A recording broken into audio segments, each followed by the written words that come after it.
Hello, hello, amis décalés, bienvenue sur le lundi décalé du lundi midi de ton groupe Existence sans réserve. Alors là, je fais le live de mon ordinateur portable parce que j'ai un petit problème avec Zoom.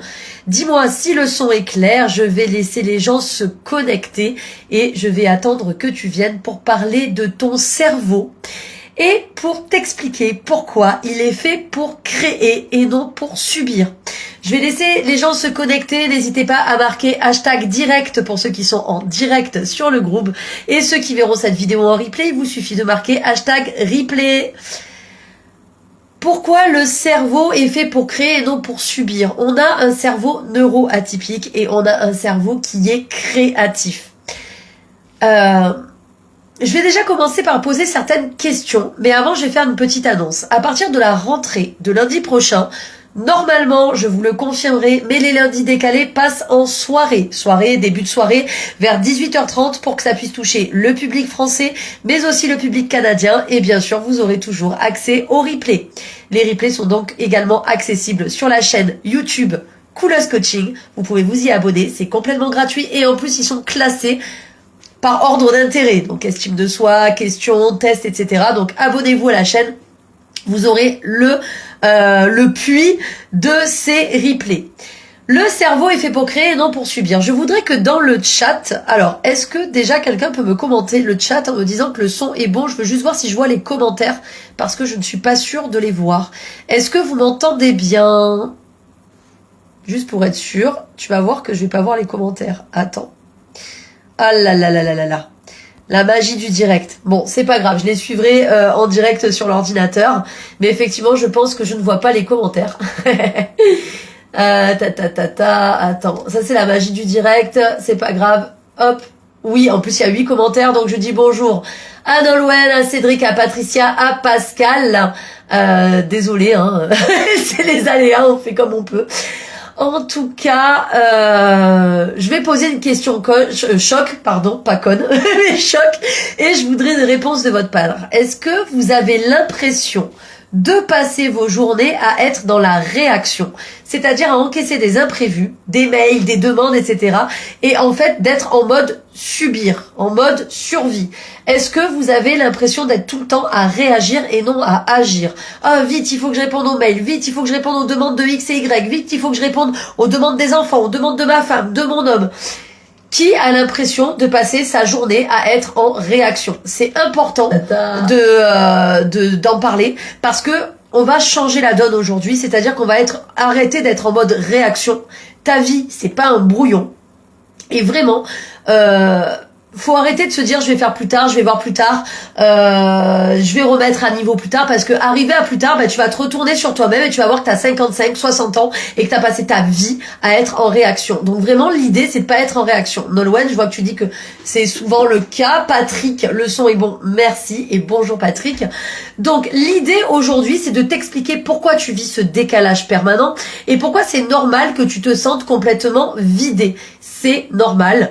La conduite à tenir, en fait, déjà, c'est de ne pas être dans le déni et de partager là en commentaire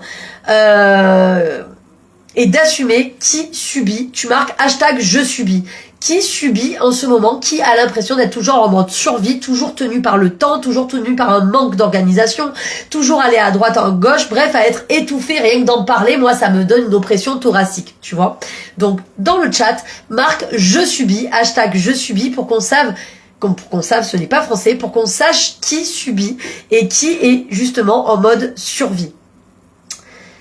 Qu'est-ce que ça veut dire subir? Le temps que tu commentes, je vais t'expliquer ce que veut dire subir. Subir, c'est vivre une réaction permanente, éteindre ses envies et attendre la fin de la journée. Subir, bizarrement, c'est être dans l'attente. T'es toujours en surréaction, mais tu n'es pas dans l'action parce que tu es dans le fait de subir et donc tu es dans l'attente. Et tu attends quoi? T'attends que ça se passe. T'attends la fin de la journée. T'attends la fin du calvaire.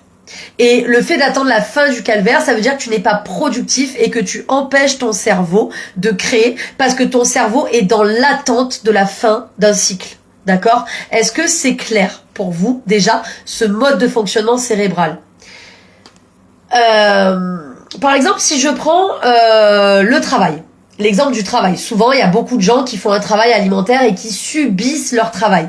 Si je prends l'exemple du travail et que tu subis, alors, si on enlève le côté alimentaire du travail et que je te mets en mode subir, c'est pas que ton job il est nul, c'est que tu ne fais que encaisser. Tu ne fais que encaisser les choses qui ne te plaisent pas et même ton temps libre au sein du travail et même ton temps libre après le travail, quand tu rentres chez toi et que tu te dis je me cale, ça y est c'est mon moment à moi, j'ai besoin de déconnecter, j'ai besoin d'une série Netflix ou j'ai besoin de bouffer une glace en faisant rien, ben tu empêches ta création. Parce que tu es en réaction à un trop-plein que tu n'as pas su gérer au travail. Et pourquoi tu n'as pas su le gérer? Parce que tu ne sais pas, et c'est normal, fixer tes limites, ou alors parce que tu as besoin de plaire et de t'intégrer. C'est inconscient tout ce que je te dis, mais tu as besoin de t'intégrer parce que tu as toujours voulu faire bien, tu as toujours voulu appartenir à une communauté. Toi, le neuroatypique qui t'es toujours senti décalé, tu fais tout pour t'intégrer. Et comme tu essaies à tout prix de t'intégrer, je vais ressortir cette phrase que je sors à tous les lives, tu te désintègres. Et comme tu te désintègres, tu as besoin de te ressourcer, de te réincarner en rentrant chez toi, de refaire la paix avec toi-même. Sauf que pour refaire la paix avec toi-même, c'est en mode déconnexion. Et le mode déconnexion est certes nécessaire, mais du coup, il est où le mode création dans tout ça? Il est où le mode création dans tout ça? Ben, il est pas là. Il est pas là, il est totalement anesthésié parce que tu es en mode survie. Je subis, je déconnecte. Je subis, je déconnecte. Je subis, je déconnecte. C'est un petit peu la phrase commune que l'on connaît tous, métro, boulot, dodo. Mais ça peut être également subir sur le plan familial. D'ailleurs, il y a des gens qui font des burn-out, non pas professionnels, mais des burn-out familiaux. J'invite les personnes d'ailleurs qui regardent le live en ce moment d'écrire une situation qu'ils sont en train de subir. Allez, on l'assume. Quelle est la situation actuelle que tu es en train de subir? T'es pas obligé de rentrer dans les détails, mais tu peux dire si c'est sur le plan pro, sur le plan perso, sur le plan sentimental, amical, familial. Ça peut être tout et n'importe quoi. Mais si tu subis une situation, dis-toi que tu n'es pas seul. On peut aujourd'hui s'entraider et s'écouter. Et 2, la bonne nouvelle, c'est que tu as totalement le contrôle de ce que tu es en train de subir alors que tu penses ne pas l'avoir. Pourquoi? Parce que tu as le contrôle de prendre la décision, de t'offrir des îlots de temps. Tu as le contrôle de dire non, tu as le contrôle de poser tes limites. Par contre, tu as une peur que tu n'arrives pas à dépasser. Mais ça se travaille. Mais en tout cas, la bonne nouvelle, c'est que tu as le contrôle, même si tu subis une situation, tu peux reprendre ta puissance. Il y a des paliers, il y a des choses à mettre en place, mais tu peux totalement reprendre ta puissance. C'est juste une histoire que tu te racontes dans ta tête, et cette histoire fait partie d'un schéma bien ancré, bien huilé, qui parfois peut t'empêcher d'avancer, peut t'empêcher de créer, peut t'empêcher d'exploiter tout ton potentiel. Pourquoi ? C'est important de comprendre pourquoi. Pourquoi? Parce que le cerveau est câblé pour explorer, imaginer, inventer. Et quand le cerveau ne crée pas, il s'épuise. Et pourquoi il s'épuise? Parce qu'il a besoin de trouver des solutions à tout et n'importe quoi. Et si tu ne sais pas fixer tes limites, ou si tu ne sais pas toi-même, pas t'imposer, j'aime pas ce terme, mais si tu ne sais pas toi-même être ok avec tout ce que tu es, tout ce que tu t'incarnes, et peu importe ce que font penser les autres, tu vas en fait demander à ton cerveau de trouver des solutions en mode survie pour t'intégrer absolument, pour rentrer, même si j'aime pas ce terme non plus, rentrer dans le moule alors que tu ne veux pas le faire, mais parfois au travail on t'impose un mode de fonctionnement qui n'est pas le tien. Et en gros, au lieu de trouver des solutions pour faire autrement, mais tout en restant aligné avec qui tu es et ce qu'on te demande de faire, tu vas en fait te brider, tu vas te désintégrer clairement et tu vas subir à l'encontre de ta nature. Ce qui va susciter quoi? Ce qui va susciter de la fatigue, de l'irritabilité. Et donc tu vas sentir une faiblesse parce que tu te sens vidé. Mais tu n'es pas faible. Tu es juste en train d'utiliser ton cerveau à l'envers. À l'envers, ça veut dire qu'en fait, tu lui imposes une charge monumentale en mode survie et tu ne sais pas faire autrement parce que tu as toujours fonctionné comme ça. Et c'est ok. La seule chose que je te demande aujourd'hui, c'est de ne plus être dans le déni parce que c'est en affirmant qu'on est ok avec ce qu'on a mis en place par le passé et pas dans le regret et qu'on se dit ok, maintenant, aujourd'hui, je veux changer la donne et c'est là qu'on va commencer à pouvoir travailler là-dessus. Si tu continues à être dans le déni, à dire ok, demain ça ira mieux, vivement les vacances, combien de gens j'ai entendu vivement les vacances, je coupe pendant une semaine. Mais quand tu reviens, c'est la même merde. T'as coupé pendant une semaine, t'as fait les plus belles vacances de toutes, parti, je sais pas moi, en Grèce, au Népal, à Madagascar, où tu veux. T'as déconnecté, t'as touché du doigt le fait de déconnecter, mais quand tu reviens chez toi, t'as pas réparé. Tu n'as pas agi, tu as juste fait une stratégie de fuite quelque part. Nous, ce qu'on te demande, c'est d'agir pour que, en fait, les vacances, quand tu reviens, ben, c'est cool, je suis heureux de rentrer parce que tout est lisse, tout est ok. Tout est ok. Plus tu vas continuer à subir, plus tu vas étouffer ton potentiel créatif. Et c'est normal, il peut pas tout faire non plus. À un moment donné, ça a besoin de déconnexion. C'est un reset. C'est un reset qui t'annonce, quoi. Il a besoin de déconnecter. Mais si tu déconnectes, tu ne peux pas créer. Donc, il est important de tout lisser. Tu as parfois d'ailleurs des éclairs d'énergie et tu te dis si seulement je pouvais garder ça tout le temps. Qui a des éclairs d'énergie? Mais moi j'en ai eu, hein. T'as des éclairs d'énergie où là tu es Dieu sur terre, tu fais plein de choses, plein dans la créativité et après tu t'effondres aussi. Pourquoi? Parce que c'est pas lissé, encore une fois. C'est de la surréaction, éclair d'énergie, mais c'est toujours dans le mode survie.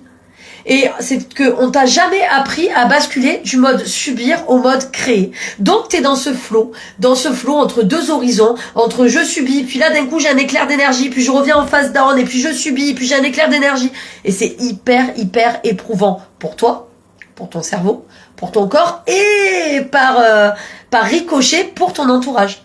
Parce que ton entourage, il va subir ton irritabilité, tes sauts d'humeur, parce que ça fait faire des sauts d'humeur, ou alors ton intériorisation, parce que autant il y a des gens qui vont avoir des sauts d'humeur, autant il y a des gens qui vont intérioriser et qui vont avoir besoin de s'isoler. J'ai eu un client hier en coaching, clairement il a tellement subi qu'il a eu besoin de s'isoler. Comme il a eu besoin de s'isoler, il s'est renfermé sur lui-même et du coup il a plus communiqué avec sa famille, notamment en vacances, parce qu'il avait ce besoin de ressources. Et après, il a culpabilisé parce qu'il s'est dit, putain, mais c'était les vacances, je devais communiquer avec mes enfants, ma femme, etc. Mais le besoin était tellement fort parce qu'il n'avait pas répondu à ses besoins en amont. C'est-à-dire que plus tu vas encaisser, plus à un moment donné, ton corps, il va pas suivre. Ton corps, ton cerveau, ils ne vont pas suivre. Et c'est normal. Donc pour éviter ça, il faut apprendre à écouter ses besoins et à se reconnecter à ses valeurs et à ce qu'on veut vraiment. Ton cerveau, c'est pas un punching ball. C'est une machine à transformer. Si tu le laisses enfermer en mode survie, tu vas éteindre ta vraie puissance. Et c'est pour ça que souvent, quand j'ai des clients qui arrivent, ils sont au bord du gouffre en te disant « Putain, j'ai tout essayé, j'en peux plus, maintenant il faut que j'agisse ». Ils ont besoin d'agir, sauf qu'ils savent pas comment. Donc ils commencent plein de choses différentes qu'ils ne finissent pas parce qu'ils sont épuisés. Et du coup, ça les renvoie à une mésestime de soi parce que tu te dis mais merde, j'arrive jamais rien à finir, j'arrive pas à poser des actions concrètes, je n'arrive pas à atteindre mes objectifs, mais c'est normal. C'est parce que ton cerveau est toujours dans la boucle survie. Et donc dans la boucle survie, il part dans tous les sens, il cherche à survivre. C'est dommage parce que tu as un potentiel, notamment les hauts potentiels, donc tu as un potentiel qui pourrait être là si tu l'exploites, mais un potentiel s'il est inexploité, ça ne reste qu'un potentiel. Donc ça reste une Ferrari, bâchée, sans essence, garée dans ton jardin. Elle ne sert à rien. C'est un potentiel. Donc l'idée là de ce live, c'est de te faire mettre le doigt sur ton potentiel, de te dire, ok, à partir d'aujourd'hui, je m'engage à l'exploiter. C'est exactement moi ce que je travaille avec les clients, c'est comment on réactive ce mode créatif. Mais ça, c'est ce qu'on voit justement en coaching. Ça passe pas par un claquement de doigts. Il y a tout un déclic à enclencher en amont pour pouvoir réactiver le mode créatif. C'est dur à dire. Donc, si tu veux que je t'explique comment avoir ce déclic, tu commandes juste déclic ici en commentaire et je reviendrai vers toi pour voir où ça bloque et comment discuter avec toi pour appuyer sur les bons boutons et pouvoir enfin déclencher le mode créatif. Donc tu appuies sur déclic si vraiment tu veux qu'on déclenche ce mode créatif chez toi et que on commence à exploiter tout ton potentiel et qu'on stoppe le mode survie qui n'est pas acceptable pour toute ta vie. On est d'accord, tu ne vas pas accepter ça toute ta vie. Tu ne peux pas dire toute ma vie j'ai subi sur ton lit de mort là, 95 ans. Tu ne peux pas dire j'ai subi toute ma vie, c'est pas possible. Donc déclenche le déclic, écris déclic en commentaire et je reviens vers toi en privé. Sur ce, je te souhaite un bon appétit et je te dis à demain. Bye bye.